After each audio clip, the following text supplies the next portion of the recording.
Retrato do desemprego. Trens da CPTM e do metrô viram ganha-pão de muita gente. O problema é que o comércio ambulante é ilegal e quem vende, quando flagrado, tem a mercadoria apreendida. Alerta eleitoral. Na reta final da corrida por votos, tem pesquisa falsa sendo espalhada nas redes sociais. Ficha limpa. O TSE barrou a candidatura de Antony Garotinho do PRP a governador do Rio. O fim de semana vem chegando e o Jornal da Gazeta edição das 10 separou dicas de lazer para você curtir a cidade. Tem cinema e muita música de show de rock a tenor italiano.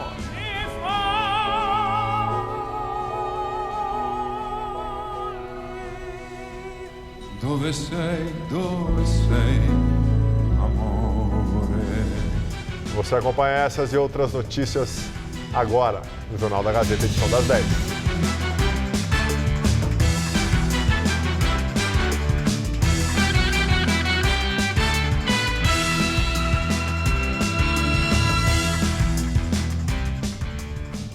Boa noite. Olá, boa noite. Diante da falta de emprego, muitas pessoas têm apelado cada vez mais para o comércio ambulante nos trens e estações de metrô. Pois é, Luciano, o problema é que essa venda é irregular e, quando flagrada, está sujeita à apreensão da mercadoria. Agora são 8 horas da manhã, eu estou aqui na estação Vila Madalena do metrô e vou embarcar para a Avenida Paulista. Ao entrar no carro, eu encontro duas situações até curiosas para quem utiliza o transporte público sobre trilhos hoje em São Paulo. A primeira é que está vazio. A segunda, e até mais curiosa, é que não há nenhum vendedor ambulante por aqui neste momento. Algo raro nos trens do metrô e da CPTM hoje em dia. Porque normalmente o que se vê no interior deles é quase uma feira livre. Porém, carregador, capinha. De bebidas, Água mineral, refrigerante. a salgados e doces. Ororô, que é dois. Pipoca doce é R$1. E acessórios eletrônicos. Carregador. Cartão de memória, pendrive, fone. A oferta é variada e cada um deles tem um jeito de anunciar os produtos. Coloca ali no retrovisor do seu carro, você vai mexer no seu GPS e até mesmo no seu WhatsApp. Esse boom na quantidade de vendedores ambulantes nos trens coincide com o período de crise econômica e de queda do emprego formal vivido pelos brasileiros. E dá para constatar isso comparando os números de apreensões de mercadorias nos últimos anos.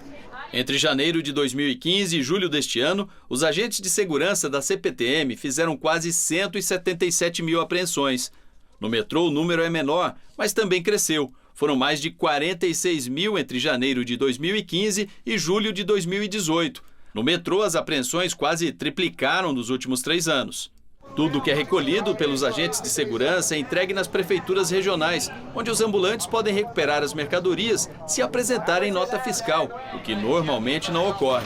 Para este economista e professor da PUC de São Paulo, esse cenário reflete a informalidade e o subemprego, alternativas que as pessoas recorrem para sobreviver em momentos em que a economia vai mal. As pessoas, quando estão no desemprego, elas buscam sobreviver, né?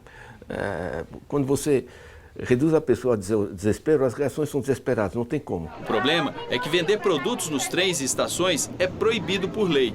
Para coibir essa prática, além de contar com mais de 5 mil câmeras e 1.200 agentes de segurança, o metrô pede ajuda aos passageiros.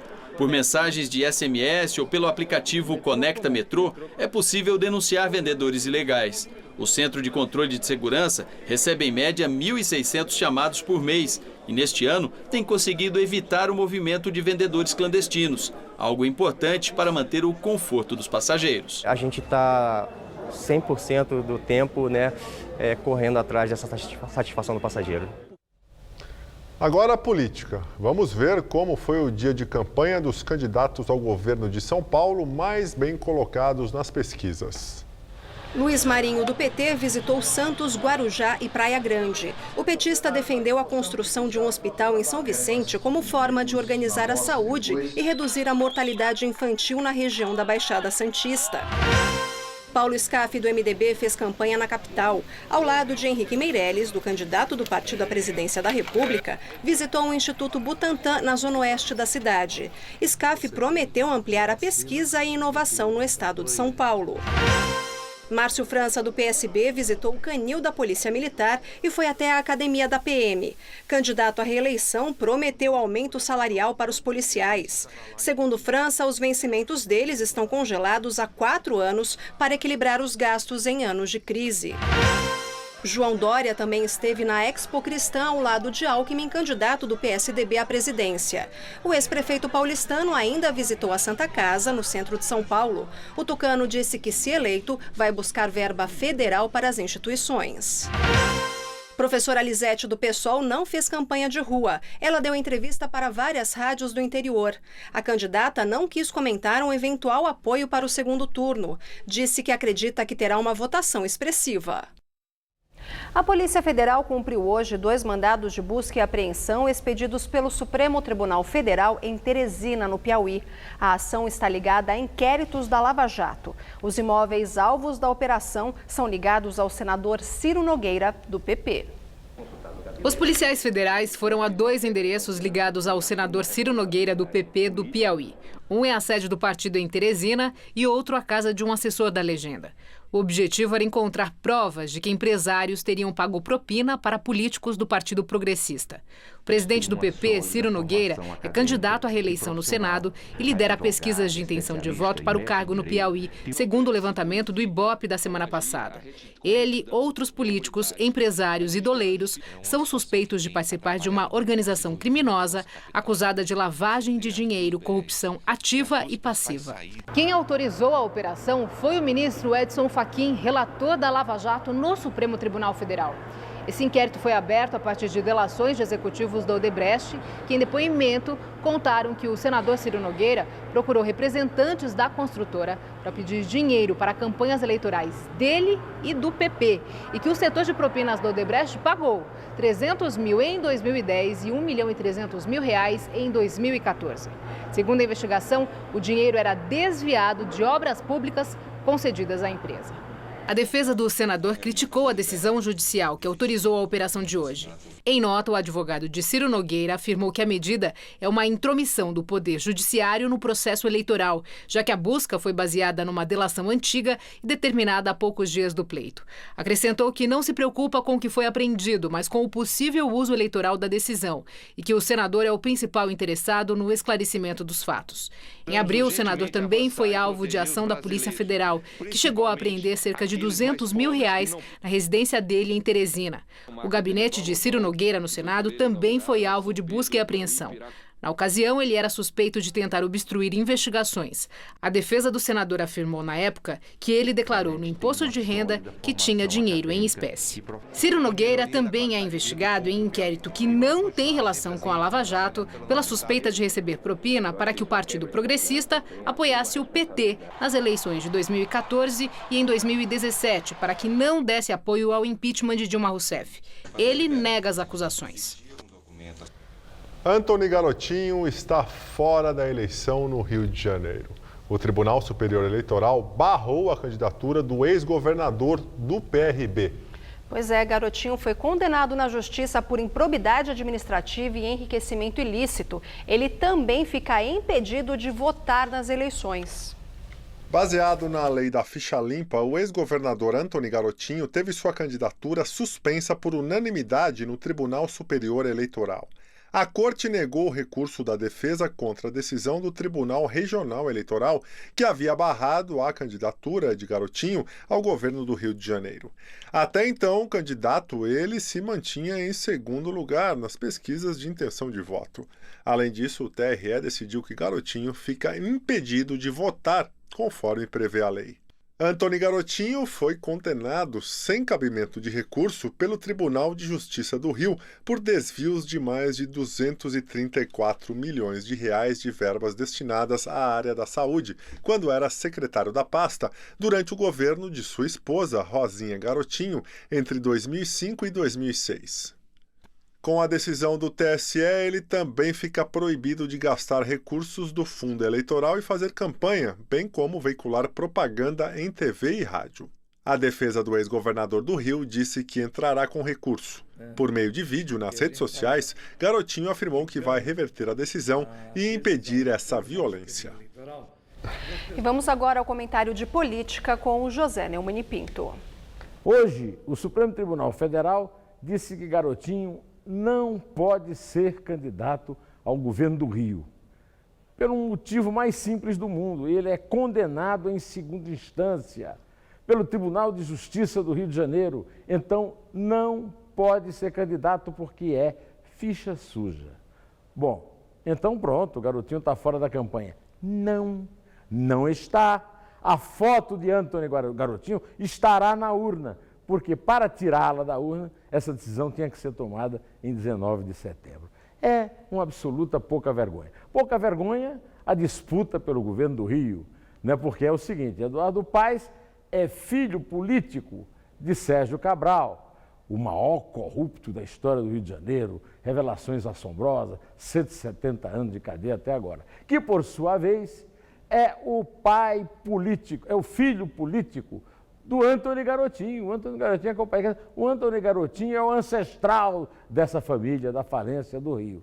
Além do mais, a desmoralização completa da justiça eleitoral. Para que serve justiça eleitoral? Que é uma jabuticaba, que é uma coisa que só tem no Brasil, se não consegue, se quer que um candidato inelegível não entre na urna eletrônica no dia 7 de outubro.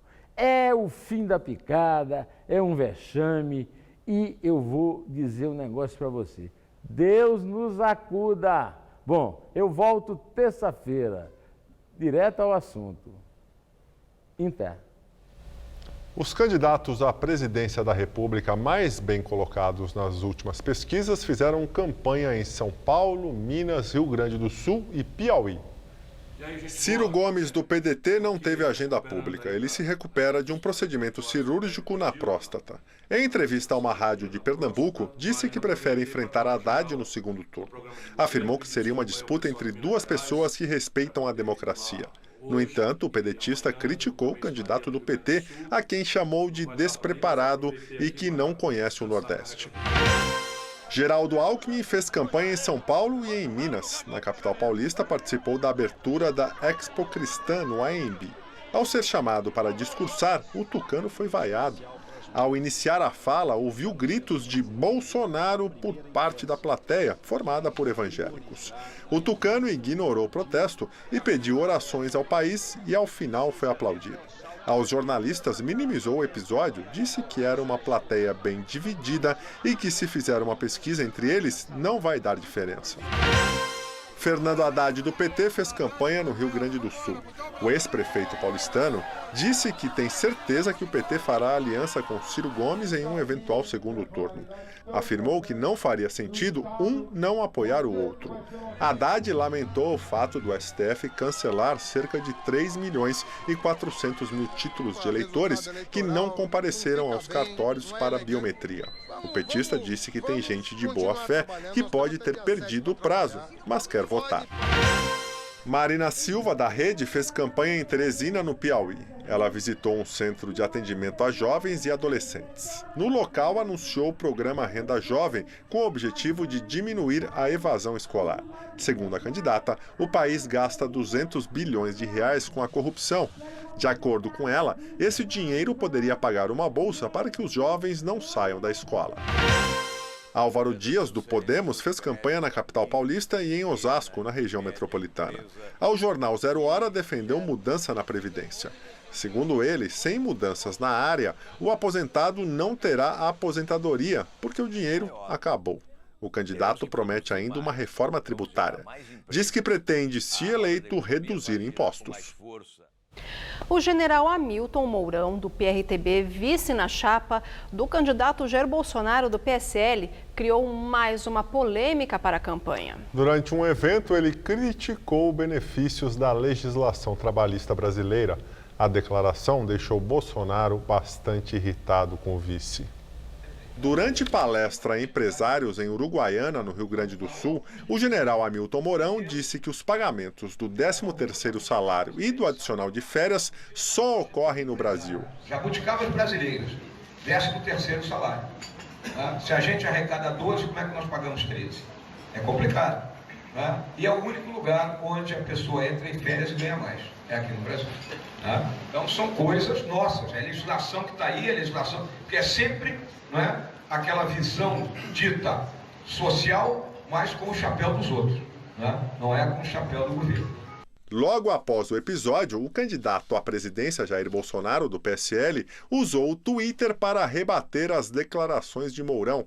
Irritado, escreveu que o pagamento do 13º está previsto no artigo 7º da Constituição, em capítulos das cláusulas pétreas, ou seja, que não é passível de ser suprimido sequer por proposta de emenda à Constituição.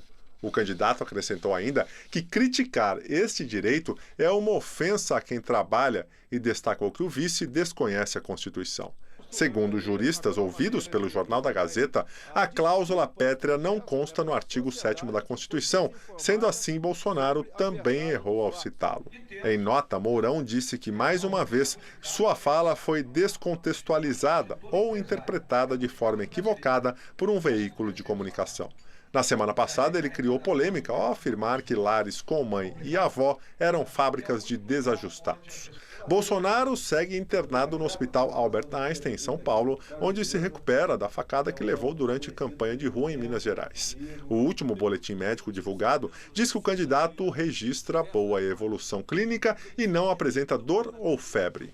Havia expectativa que ele poderia ter alta amanhã. Porém, meios de comunicação afirmam que ele só deve deixar o hospital entre sábado e domingo. A equipe médica resolveu prolongar o tratamento com antibióticos após a descoberta de uma infecção bacteriana no catéter usado pelo candidato. Faltam 10 dias para as eleições e, com a aproximação da hora do voto, pesquisas informais têm aparecido nas redes sociais e em lugares como escolas e faculdades. O que nem todo mundo sabe é que essas consultas não são permitidas em lei e podem até render multa a quem as executa. No Facebook tem sido comum aquela pesquisa informal que o usuário promove para saber em quem os amigos vão votar. Também acontece na faculdade do William. Os próprios alunos se organizam para fazer um censo, para perceber o perfil dos alunos, para que eles vão votar, né? E divulgam isso. E divulgam. O que muita gente não sabe é que essa sondagem é proibida durante o período eleitoral, que começou em 15 de agosto e vai até o dia da votação em segundo turno. Não chega a ser crime, mas quem publica pode ser multado. O valor depende do alcance da pesquisa. Vai depender do volume de pessoas que participam, né, de vários fatores que a justiça vai levar em conta para medir a multa nesse caso. E pode ser uma multa que pode passar de R$100 mil facilmente, um valor bastante alto. Já os grandes institutos estão sujeitos a normas rigorosas. Precisam registrar a pesquisa de intenção de voto no Tribunal Superior Eleitoral 5 dias antes. A tentativa de maquiar o resultado ou direcionar questionários é considerada crime, com pena de 1 ano de prisão e multa de até R$300 mil. Mais grave, e o que tem sido mais frequente nas redes sociais, é quando alguém cria uma pesquisa falsa e compartilha o resultado que ela inventou para favorecer ou prejudicar algum candidato. Pela lei, essa espécie de fake news é crime de falsidade ideológica, com pena de até 5 anos de cadeia. É difícil você saber se uma fonte é fidedigna ou não. Ainda mais uma pessoa que talvez não tem estudo, então ela acaba compartilhando por compartilhar, entende? O especialista diz que, geralmente, o autor da pesquisa falsa não aparece, nem o dono da página, que acaba impune, como em outros crimes virtuais. E aí, combater a informação enganosa é decisão de quem recebe a publicação. Se ele vê uma pesquisa que ele não tem certeza se é verdadeira ou não, se ele viu uma pesquisa em redes sociais que parece ser falsa, não tem um instituto conhecido, ou números meio estranhos que não batem com os que estão no jornal, eu entendo que é melhor não divulgar, né? Não divulgue, não passe uma fake news, não prejudique o bom andamento das eleições. Pois é, tudo que a gente não precisa agora é de desinformação, né? Bem, a Petrobras fechou acordo de 3 bilhões e 600 milhões de reais para encerrar processo judicial nos Estados Unidos por causa das investigações da Lava Jato. As ações da Petrobras chegaram a subir mais de 6% hoje. E a empresa voltou a ser a segunda maior em valor de mercado da Bovespa, valendo mais de 302 bilhões de reais. O acordo vai permitir que 80% do total da multa aplicada à estatal brasileira fique com o Ministério Público Brasileiro. A Petrobras já pagou mais de 15 bilhões de reais para acabar com as ações judiciais de investidores estrangeiros que se sentiram lesados pelas irregularidades praticadas pela empresa nos Estados Unidos. De acordo com o Departamento de Justiça americano, a medida reconhece que a empresa foi vítima de um esquema de corrupção praticado por ex-executivos e ex-diretores entre 2003 a 2012. Com o encerramento das investigações, a petroleira fica autorizada a operar no território americano. Hoje, a Petrobras teve suas ações operando em alta, além da valorização contínua do petróleo nos mercados internacionais. Amanhã acontece a 5ª rodada do leilão do pré-sal, o último do ano, com o preço do barril atingindo o maior patamar desde 2014, perto de $82. O ministro Edson Fachin, relator da Lava Jato no Supremo Tribunal Federal, acolheu o recurso da defesa do ex-presidente Lula e retirou do juiz Sérgio Moro, no Paraná, trechos da delação de Marcelo Odebrecht que citam o petista. Fachin determinou que esses trechos sejam analisados pela Justiça Federal de Brasília. Neles, Marcelo Odebrecht citou supostos pagamentos de Caixa 2 feitos por meio do marqueteiro João Santana para financiamento em 2008 da campanha do PT à Prefeitura de São Paulo, além de doações ao Instituto Lula. E o ministro Ricardo Lewandowski, do Supremo, liberou hoje para julgamento um recurso do ex-presidente Lula do PT, preso, condenado na Lava Jato.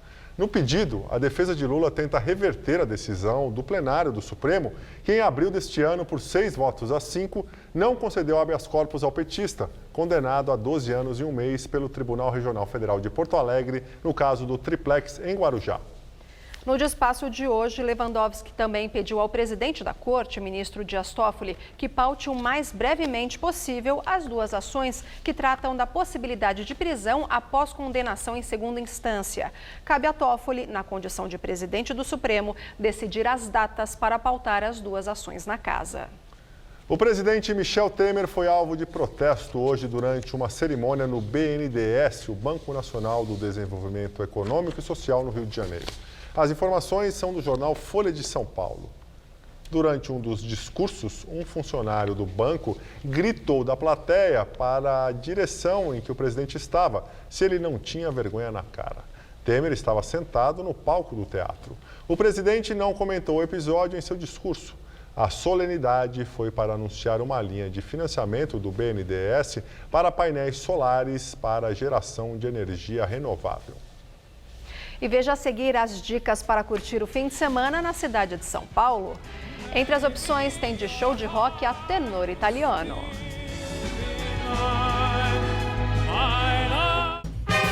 O que será que irrita os homens? No Todo Seu de hoje, os humoristas Jansen Serra e Gui Preto dão exemplos hilários de situações enlouquecedoras. Fica comigo para conferir. Tá a fim de escrever a sua própria história? Que tal dirigir a sua própria vida? Então corre pra cá, que a sua hora chegou. Bem-vindo ao Universo Casper, um lugar certo para você pensar, criar e questionar. Na Casper, razão e emoção se unem para fazer diferente, fazer melhor. E você, aceita o desafio? Tem muita coisa nova te esperando por aqui. Faculdade Casper Líbero, Vestibular 2019. Paixão por comunicação. Nessa eleição para o Senado, tem todo tipo de candidato. Candidato que prega o amor, candidato que defende os perseguidos, candidato que luta pelos animais e até candidato destilando ódio. Que vergonha! A melhor opção é um candidato que vai defender você, a sua família e todos os paulistas, reformando o Senado, acabando com as mordomias e combatendo a corrupção. É o Mário Covas. E com o seu voto, ele vai levar o jeito Covas de volta para o Senado. Covas, senador 191.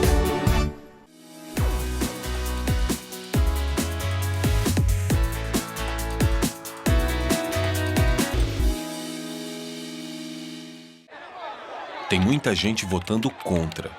Uns votam no Bolsonaro porque são contra o PT. Outros votam no PT porque são contra o Bolsonaro. No fundo, você sabe como tudo isso acaba no Brasil. Vai dar ruim.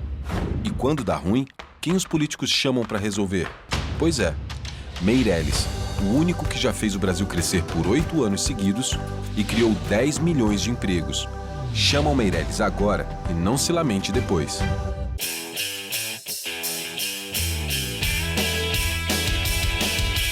Tá todo mundo se preparando para a corrida de São Silvestre. Corra e garanta já a sua vaga. Inscrições abertas no site sãosilvestre.com.br. Corrida de São Silvestre. Participe da mais tradicional prova de rua do país. Nós precisamos evitar que os nossos jovens sejam vítimas da criminalidade. Por isso, criamos o Alistamento Civil. Uma bolsa de R$500, 4 horas de trabalho com os jovens, ajudando a comunidade e o governo. Obrigação de voltar a estudar e fazer um curso técnico. Oportunidades, futuro, caminho do bem. Fiz como prefeito de São Vicente, sei como fazer. E agora vamos fazer em todo o estado. Pode confiar, aqui tem palavra. Neste domingo, o time do Mesa entra em campo para debater a luta pela liderança no Brasileirão. E ainda, tem expectativa na Libertadores e muita emoção na classificação do Timão para a grande final da Copa do Brasil. Mesa Redonda, neste domingo, 21h. Oferecimento Lux Color. Tudo que é muito bom é tão bom quanto pintar com Lux Color. Rede Pit Stop, a sua rede de peças e serviços no Brasil.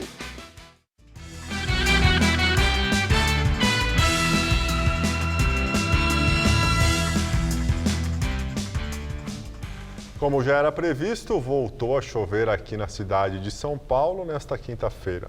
Agora, na região da Avenida Paulista, faz 20 graus. E olha, teve chuva forte com direito a raios e ventania. Será que o tempo continua instável por aqui? Responde pra gente, Mariana Mentano. Segundo os meteorologistas, a previsão ainda é de tempo instável, mas as temperaturas ficam mais amenas. Nessa madrugada, teremos mínima de 17 graus e máxima amanhã à tarde na casa dos 24.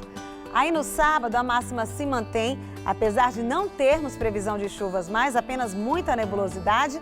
Mas no domingo esquenta, faz até 27 graus e olha, é possível que volte a chover forte aqui na capital. Apesar da chuva, pelo menos o ar melhorou. Estamos respirando bem melhor do que nos dias anteriores. Eu que o diga, que sofro de problemas respiratórios. Bem, como hoje é quinta-feira, já é bom começar a se preparar para o fim de semana que está chegando, né? Se você vai ficar aqui em São Paulo, veja algumas sugestões da nossa agenda cultural. Do Pepe. Significa pé pequeno e... 2 festivais de cinema agitam a cidade até domingo, dia 30. Um é o Festival de Animação Infantil com exibições no Cinemark, Eldorado e no Cine Sesc. São 6 filmes, sendo 3 lançamentos. Pé Pequeno, Amigos Alienígenas e Tito e os Pássaros. Já na Unibis Cultural está em cartaz a Mostra de Cinema Italiano. É grátis, mas para participar das sessões é preciso fazer inscrição prévia no site unibiscultural.org.br, onde também está a programação completa. A caccia di morto. Dove? E tem muita música também para todos os gostos. Olha só, o tenor italiano Andrea Bocelli faz 2 apresentações no Allianz Parque no sábado e no domingo com a abertura de Maria Rita. Ingressos salgados entre R$150 e R$700.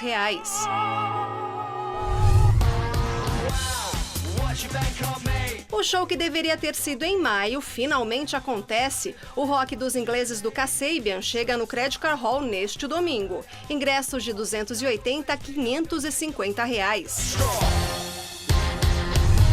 Aquelas sombras que dormiam distantes. E o veterano Marcelo Nova e sua Camisa de Vênus fazem única apresentação no Teatro Bradesco, cantando músicas do eterno Raul Seixas. A entrada custa de R$35 a R$120.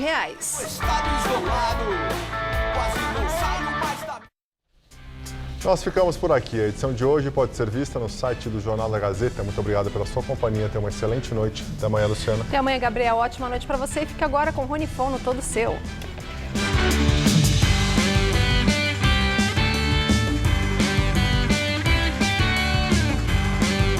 Neste domingo 11 da noite, a candidata à vice-presidência da República na chapa de Geraldo Alckmin do PSDB, Ana Amélia Lemos, é entrevistada em Hora do Voto. Assista agora, todo seu.